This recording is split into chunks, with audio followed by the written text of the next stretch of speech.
Hello and welcome back to Into the Shadows. I'm Melissa, and if you're new here, welcome. And if you're returning, welcome back. If you're new here, this is a space where I share with you different perspectives of healing, shadow work, inner child healing, and dream work. So if those topics interest you, I hope you stick around. Today's episode is about the dark night of the soul. So if you clicked on this video, chances are that maybe you're going through a dark night of the soul. Maybe you know someone who is, or maybe just it sounds interesting to you. Either way, we're going to dive into this topic, and I'm going to share with you what my dark night of the soul was like, and then we're going to talk about how I healed it.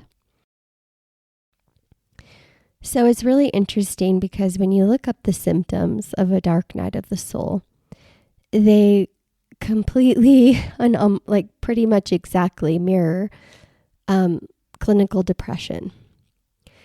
And because I'm a big believer in energy being the source of all things, I think there's that Nikola Tesla quote, what is it? Oh yeah, if you want to understand the universe, think in terms of energy, frequency, and vibration. I fully believe that. And I think that what often gets labeled as depression is actually a dark night of the soul.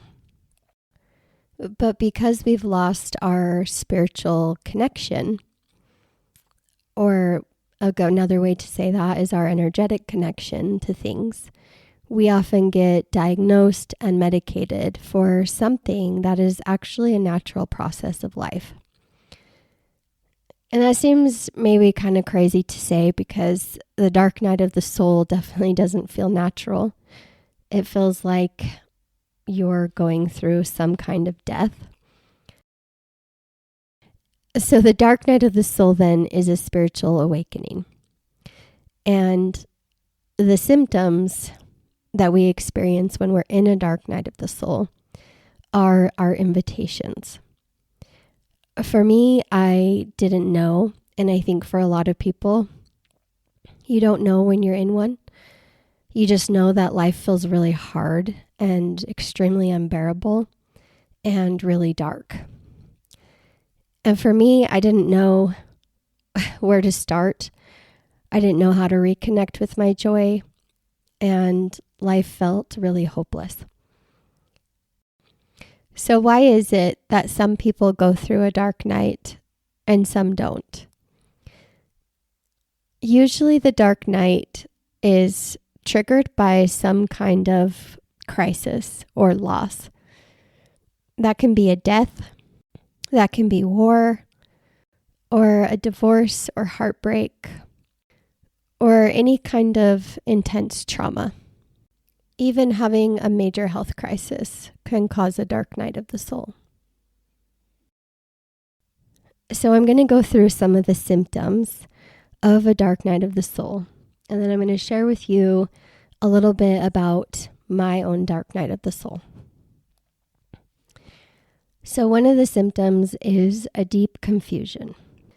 And I think all of us know how it feels to be confused and not know which way to go or what way is up or what way is down.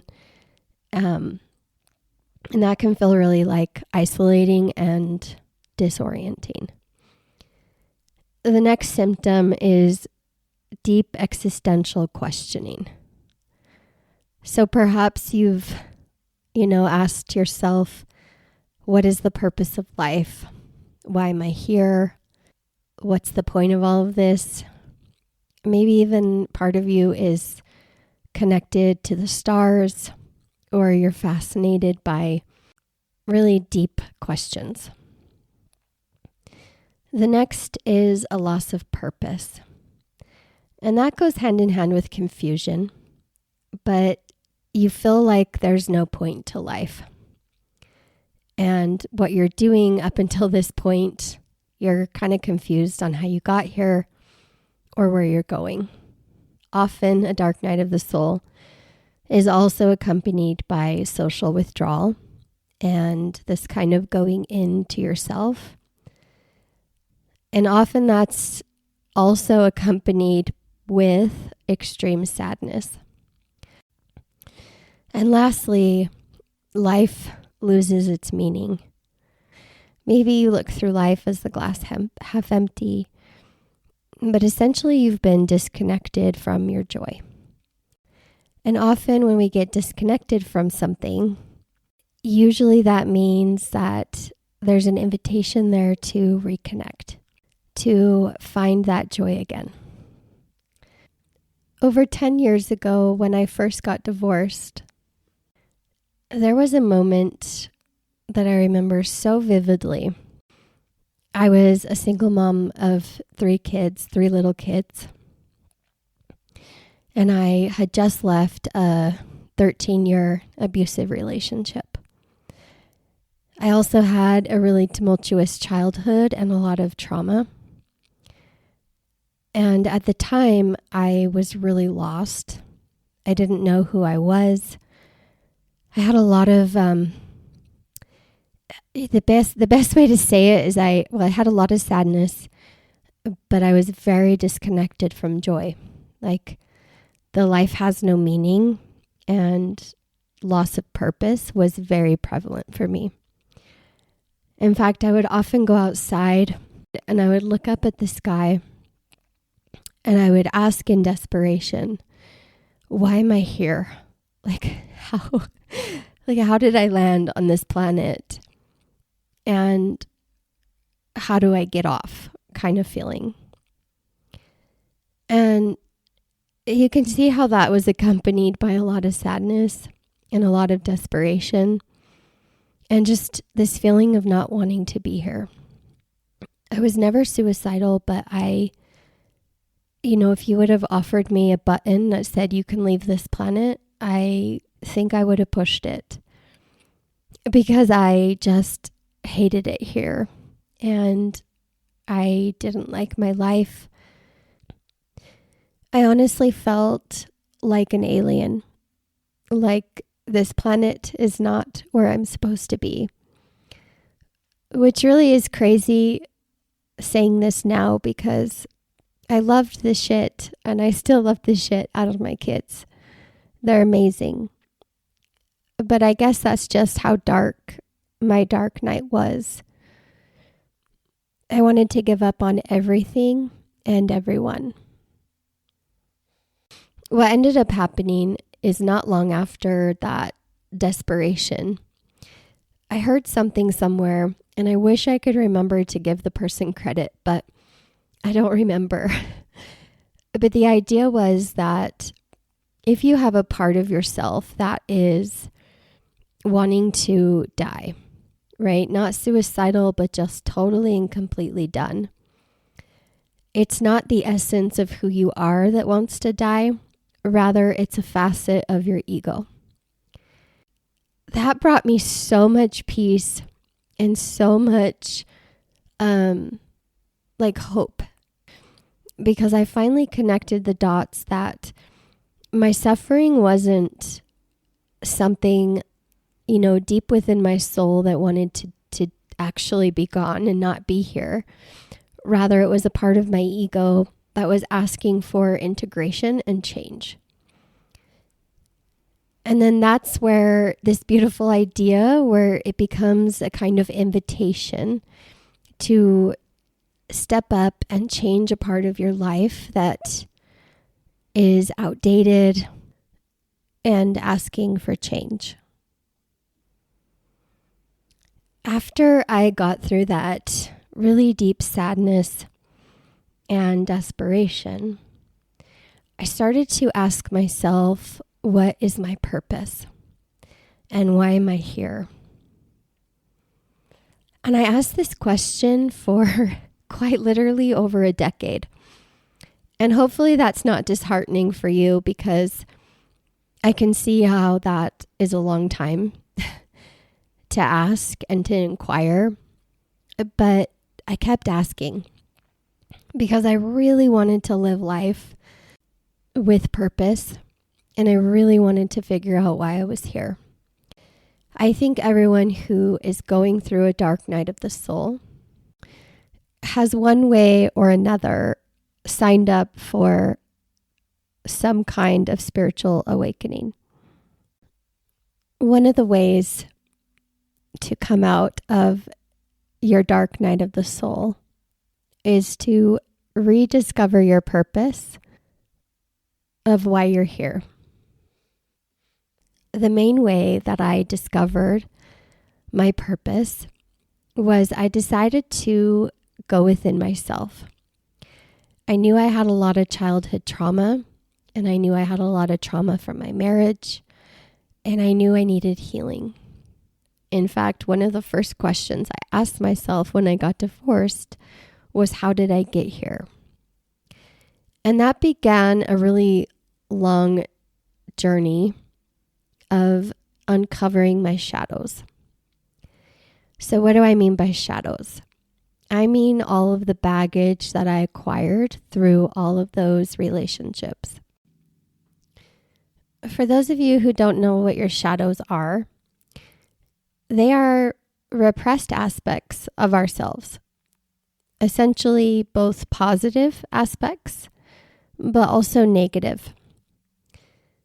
And they're called shadows because they need integration and attention in order to transform.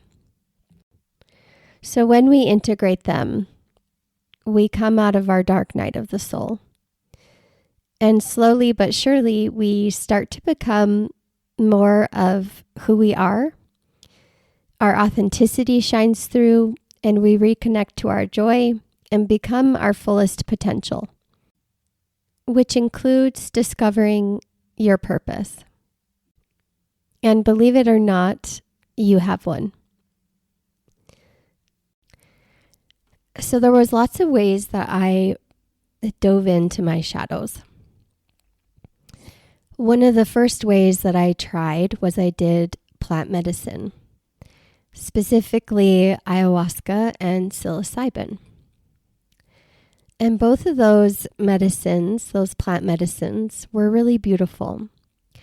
I was able to go to Peru and sit with shamans and partake of ayahuasca, and there was beautiful glimpses of my ancestry and of healing this deep, deep childhood abandonment. I'll put a little caveat in here. I know there's a lot of stuff online about plant medicine and a lot of spiritual bypassing in this world today. So I'm not going to sit here and say that's for everyone. But when it's done in a proper place and a proper container with safety and integration, it can and is a really beautiful way to heal some of the shadows that have held you back. And in another podcast, I'll go into that more and maybe even share some of those experiences with you. So that was one way that I started to heal my shadows. The other way was doing shadow integration. So what do I mean by that? I showed up to my triggers and my projections. And I started to notice the areas where I got really agitated and annoyed and maybe even jealous or afraid. And I did the hard work of choosing humility and looking at myself and trying to figure out how I was mirroring the behavior that I was reacting to so strongly. I also did a 2-year coaching certificate in internal family systems and somatic awareness. And that was amazing. And it really helped me learn how to be present in my body and learn what my sensations were trying to show me. It also taught me to talk to my higher self and bring in a kind of safety that I never felt or knew I could access before. All of those really contributed to healing my shadows, which helped lighten the load of my dark night of the soul. I know that for me, if I wouldn't have experienced all of those different modalities, I wouldn't be where I am today. Those were the necessary stepping stones that I needed in order to heal. But what really helped me heal my shadows at the deepest level was doing dream work. So for those of you listening in before, you know that I've talked a lot about dreams and how they've helped me heal. Dream work has become home to me. It's become the most amazing surprise and gift I could ever imagine on my healing journey. The most amazing thing about dream work is it's within you. It's right at your fingertips. Or rather, I should say, it's right between your eyes.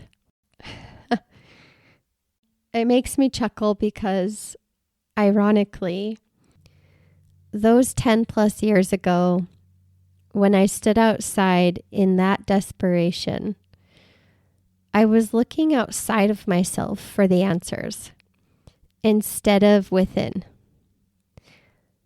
So that's what DreamWork did for me. It showed me that everything that I needed to heal, including my dark night of the soul, was within me. And I know that sounds very cliche. You always hear that. It's within you. Go within. But when you're going through a dark night, it's not exactly accessible, and or at the time it doesn't seem like it's relevant advice. Because the last thing that you want to do is go within. You're just trying to escape. But I promise you that when you do finally learn how to go within, the answers are there and you will discover something. Dreaming gently and sometimes abruptly guided me through my shadows, which helped guide me through my dark night of the soul. And it was through dreaming that I healed those shadows and discovered my purpose. So to recap, to get out of your dark night of the soul, first you need to dig into your shadows. You can do that through shadow integration, plant medicine if that calls to you, body awareness, higher awareness, and dream work. If you want to start with shadow integration, which is my suggestion, you can find the free guide in my landing page under the show notes. And in the near future, I'm hoping to gather humans on their soul's journey to discover dream work with me in a dream work group. So you can look out for that in the future episodes when I announce the dates. Thank you so much for being here with me today and listening in. It is my hope and prayer that for those of you who are lost in your dark night and you can't quite see the light at the end of the tunnel, that this podcast gave you some sense of hope to keep going, to know that you're not alone and that there are thousands upon thousands of people who are going through something similar as you. So if you're alone and you don't know which way to turn, but just know that there's light at the end of the tunnel.